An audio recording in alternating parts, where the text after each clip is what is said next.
அன்பு சகோதர சகாயம், நீங்கள் வந்து இந்த ஊழியங்களை கிராமங்களில் செய்யிட்ருக்கீங்க. இதனால் அந்த சபைகளில் வந்து நீங்கள் குறிப்பிடத்தக்க சொல்லக்கூடிய ஒரு மிரக்கல், ஒரு அற்புதம் நடந்த விஷயங்கள் சொல்ல முடியுமா? அதாவது அநேக கிராமங்கள் நாங்கள் சில நேரங்கள் நான் சொல்லியிருக்கிறேன், இங்கே உள்ள தடைகள், அதாவது வீட்டுக்கு திரும்ப போகுமான்னு ஒரு சூழ்நிலை வரும்.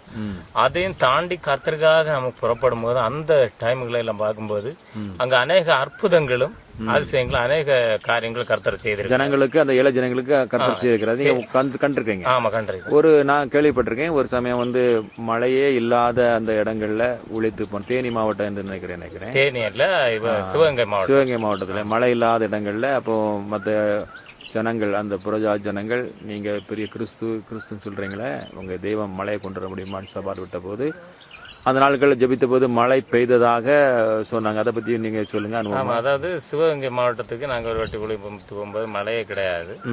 அப்போ ஒரு வீட்டு கூட்டத்தில் அந்த மழைக்காக கூட தான் பாஸ்டர் சாக்ரட்டிஸ் அவர்கள் வந்து செய்து கொடுத்தாங்க. அவங்களுக்கு இந்த மழைக்காக நம்ம ஜெபிக்கணும், உங்க தேசத்துல மழை வேணும் அப்படின்னு ஜெபம் பண்ணி நாங்க சாப்பிட்டுட்டு திரும்ப ரூம்ல வரும்போது அன்னை நைட்டு பயங்கரமான மழை. அது ஒரு மழையே கிடையாது, பெரிய மழை, பயங்கரமா குளங்கள்லாம் ஒரு விதம் தண்ணி எல்லாம் நிரம்ப தைக்கதாட்டு. சரி. அப்போ அங்குள்ள ஊழியக்காரங்களே நேற்று நீங்க ஜெபம் பண்ணதுக்கு இவ்வளவு தூரம் ஒரு அதிசயத்தை கருத்து செய்திருக்கிறாருன்னு சொல்லி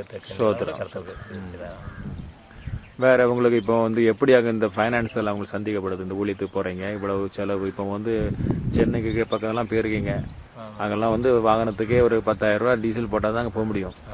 அப்படி உள்ள செலவுகள் இருக்குதா? எப்படி நீங்க அந்த செலவுகளை நீங்க சந்திக்கிறீங்க? அதாவது இதுல வரக்கூடிய சகோதரங்கள் நாகூர்ல பார்த்தா பாஸ்டர் ததேஷ் அவர்கள் வருவாங்க, இன்னும் அவரோடு கூட இணைந்த சகோதரங்கள், இன்னும் குலசேகரம் பகுதியில் பாஸ்டர் ஸ்டீவன் அவரோடு கூட விசுவாச சகோதரங்கள், இன்னும் வேங்கோட்டில் உள்ளவங்க, இப்படி அதுல போகக்கூடிய 10, 12 பேர் 15 பேர் போகக்கூடிய நபர்கள் 500, 1000 இப்படி போட்டு அவங்க சொந்த காசிலே இப்படி போட்டு அந்த ஊழியத்துக்காக கர்த்தருக்காக இதுவரை செய்து வருகிறோம். ஏன்னா அநேக இடங்கள்ல பைசா போதும், அதாவது இங்கேருந்து போகும்போது கரெக்டா இருக்கும், திரும்பி வரும்போது டீசல் சுத்தமா பைசா இல்லாம 2 வாட்டி அப்படி இருந்த நாட்கள்.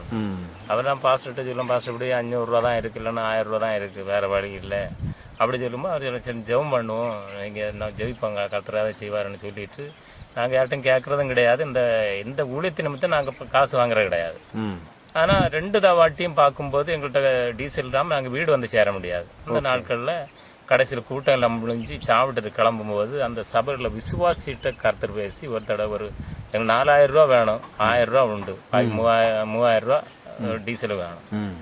அப்போ திருப்பி கொடுங்க, அங்கே அந்த சபை விசுவாசி பாஸ்டர் கையில் பாஸ்டர் இந்த காணிக்கை நீங்கள் கட்டாயம் அவங்களுக்கு கொடுங்க அப்படின்னு சொல்லி கொடுத்துருக்காங்க. அவர் கொண்டு வந்து நாங்கள் எங்களை வண்டி திருப்பி விட்டு நாங்கள் கிளம்பக்கூடிய நேரத்தில் எங்கள் அவரை கையில் கொண்டு கொடுத்தாங்க. அந்த கவரை பிரித்து பார்க்கும்போது அதில் 3000 ரூபாய் தேவையை கரெக்டாக நாங்கள் டீசலும் விட்டு போன சகோதரங்கள்லாம் நீட்டாக டீ எல்லாம் சாப்பிட்டு எடுத்துட்டு. வேற ஏதாச்சும் குறிப்பிடத்தக்க ஏதாவது காரியங்களை உங்களை ஊழியத்தில் சொல்ல முடியுமா? அநேக காரியங்கள் கர்த்தர் செய்திருக்கிறாரு. ஆனாலும் இந்த ஊழியம் வந்து